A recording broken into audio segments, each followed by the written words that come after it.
Welcome back, buddies. It's Concert Buddy. This week's video, I'm going to be doing a shootout of the classic record from Pharoah Sanders, Karma. I have the recent December 16th, 2022 reissue from Acoustic Sounds, comparing it against my 1969 original Record Club, Capitol Record Club copy. What did I think? Cue that lever and let's find out.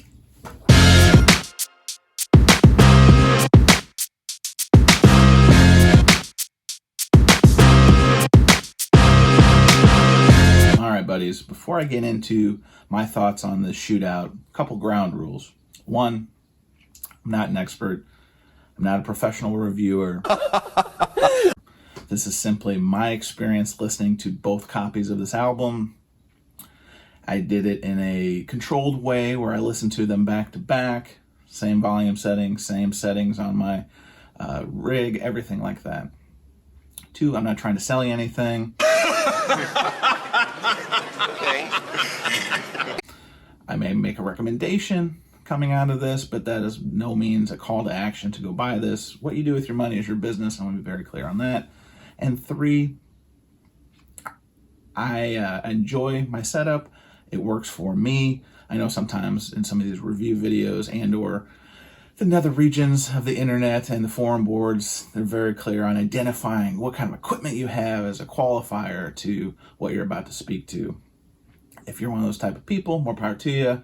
That's not what I'm trying to do here. I have a vintage Marantz turntable and receiver, and I have some nice speakers, and it works for my room as it stands today.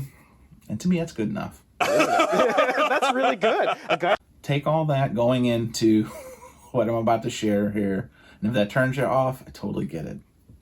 All that said, my journey with this album goes back a few months. I think it's 6 months ago, when Acoustic Sounds announced that they were going to reissue this album, Karma, by Pharoah Sanders, as part of their working relationship with Universal Music and the Impulse catalog reissue series. It has an iconic album cover that instantly kind of draws you in, so that kind of piques my interest. And as I've said on this channel before, I'm far from a jazz aficionado. I couldn't be farther from a jazz aficionado. I'm just somebody who a couple years ago started kind of dipping my toes in that bathwater and learning about the genre. Being in Missouri, there's a natural tendency to gravitate towards Miles Davis since he was from here in East St. Louis, Illinois. So you start with Miles and it kind of takes you in different directions. And I've said on this a lot of this stuff on the channel before. You know, Lee Morgan's one of my favorites, Coltrane, Charles Mingus, Art Blakey. So the guys, the names that you hear a lot about, that's kind of where I've gone. And this has been going on maybe a couple of years, right? If you're looking for jazz dedicated channels, there's so many different ones out there on YouTube, and I'd highly encourage you to check those out.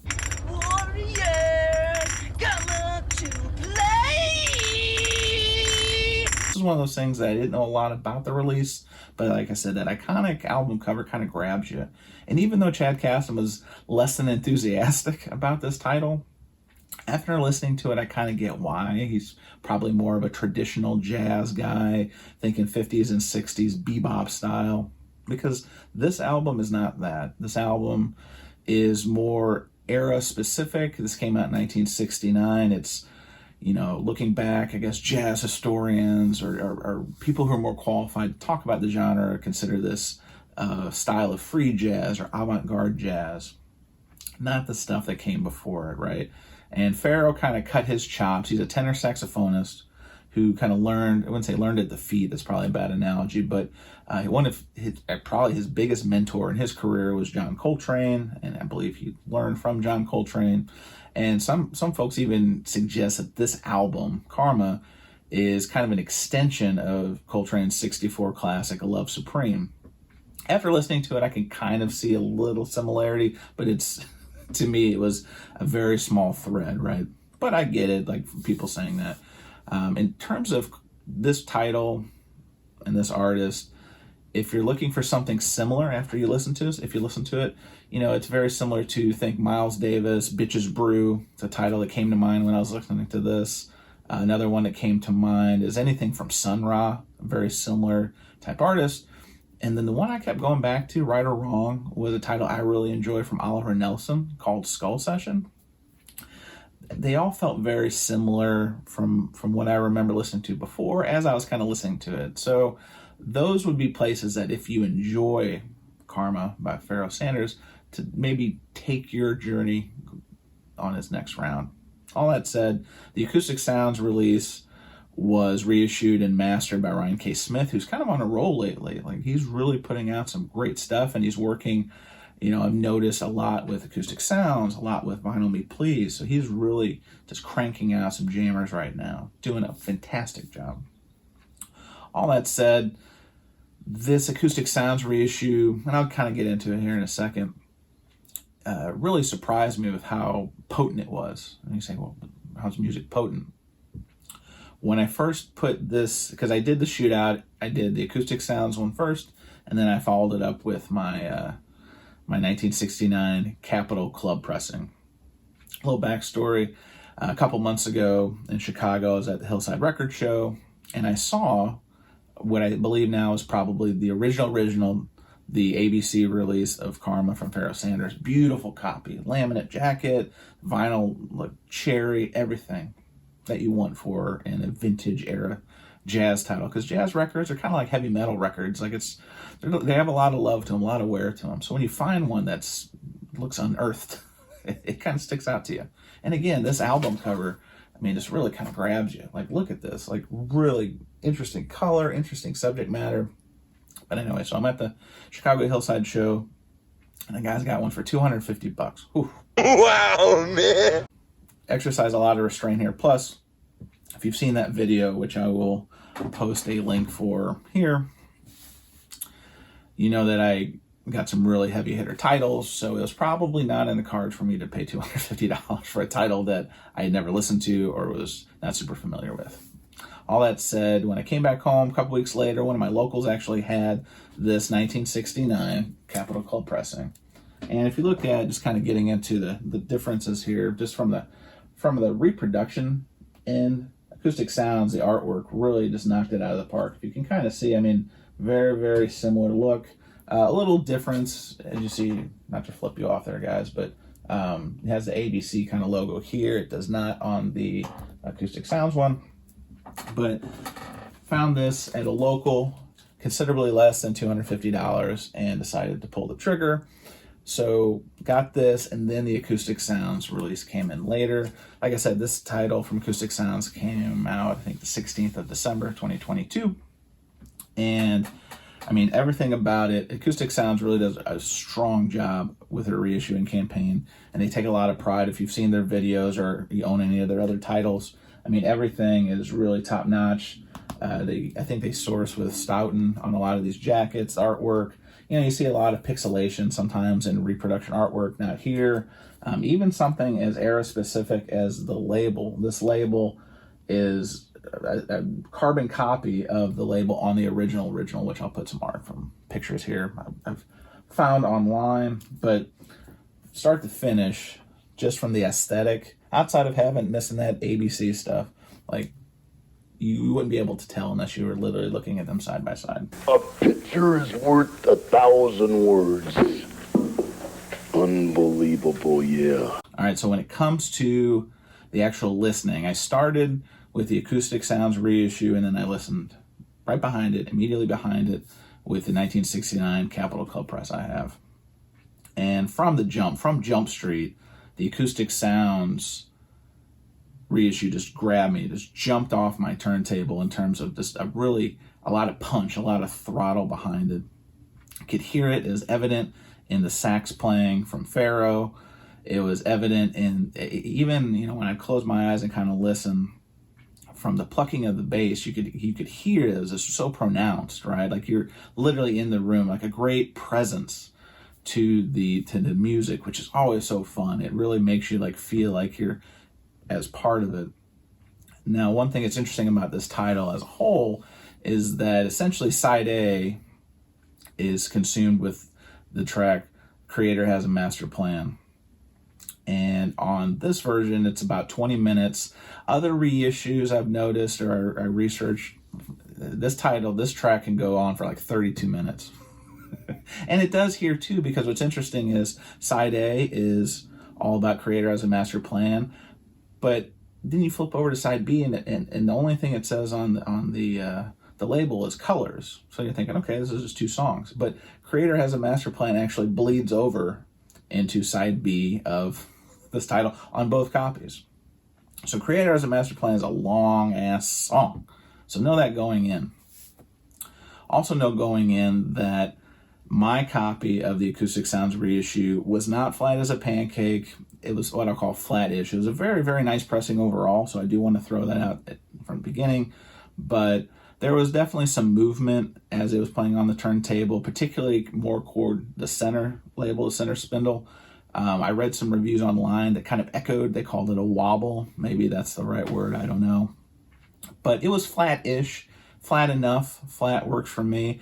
When I flipped it over to side 2 or B-side, I noticed that my tone arm was really pacing well on the outer part of the disc, but then when it came back into the center as it was winding down playing, also noticed a little bit more play there. So it's not a bad thing, it's not a great thing, it's just something I want to be conscious of and share with you here.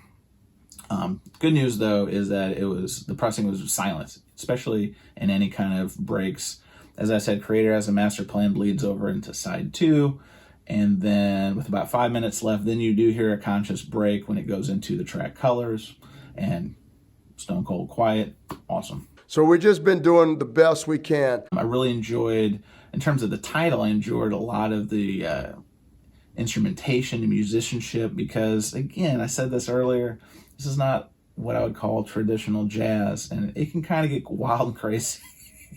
Like it goes some really interesting places, which was indicative of the style of this free jazz, this avant-garde jazz.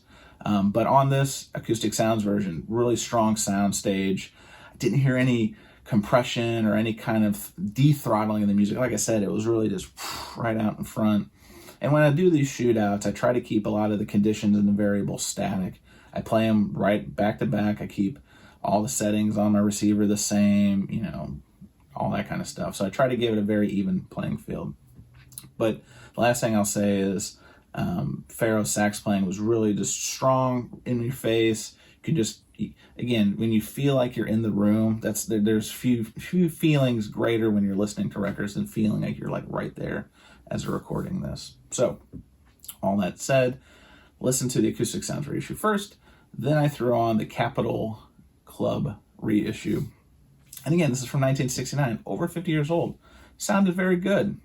I think I got a little spoiled though, because the Acoustic Sounds version does feel like it has more throttle, more muscle behind it, if that makes sense. Still, the club pressing, very good. Sounds really good. I did notice that one sharp contrast was on this copy, the 69 Capitol Club. Pharoah's sax was strong, but I didn't feel like on the Acoustic Sounds it felt more out front, if that makes sense. And the other thing kind of stuck out on this one was I felt like the accompanying instrumentation, like the hand type instruments, the chimes and all that kind of stuff, I felt like that was more evident on this version than the Acoustic Sounds one. Maybe that was intentionally done by Ryan K. Smith, I'm not sure, but that was just my experience. And obviously, when I talk about the physical wobble, not flat-ish of the Acoustic Sounds, this one didn't have that issue. Again, era-specific pressing, had a little play, but this is over 50 years old. I don't expect it to be perfect. A little leading into the play, and in between on side B, Creator as a master plan stops, and then colors. They're a little crackle there, but again, 50 years old. I'm not expecting perfection. All that said, who won the shootout? Is there a winner to the shootout? Well, the winner is the listener. It always is.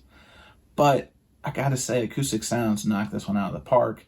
And I don't want to call it better than the 1969 club copy I listened to, but it was definitely one that if you play them back to back, didn't tell anybody about it, I think 9 out of 10 folks would say that first one sounded better. And so I think that's a testament to the work that Ryan K. Smith did, the folks at Acoustic Sounds did. So it's very, very, very worth your time. How many varies was that? It's very worth your time.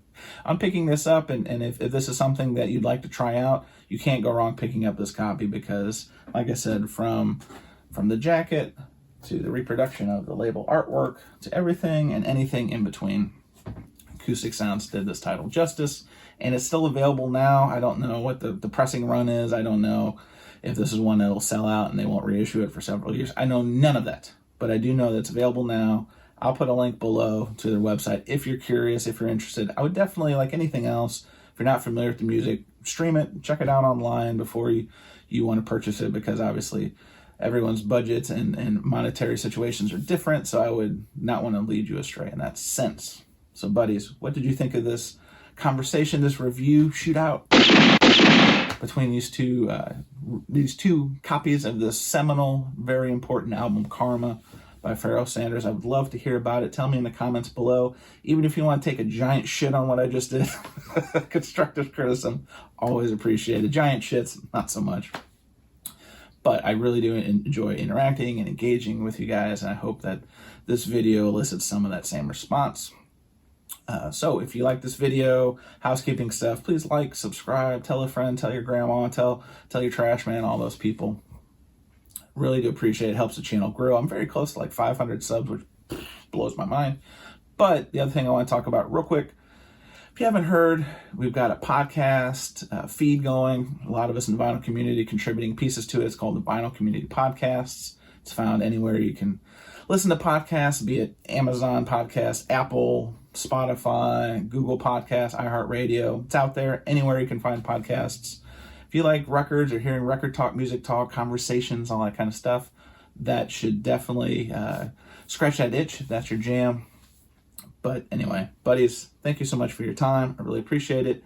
And until next time, if you get the chance, just spin it. See you next time. Well, well, well. How the turntables... Well, we out of time.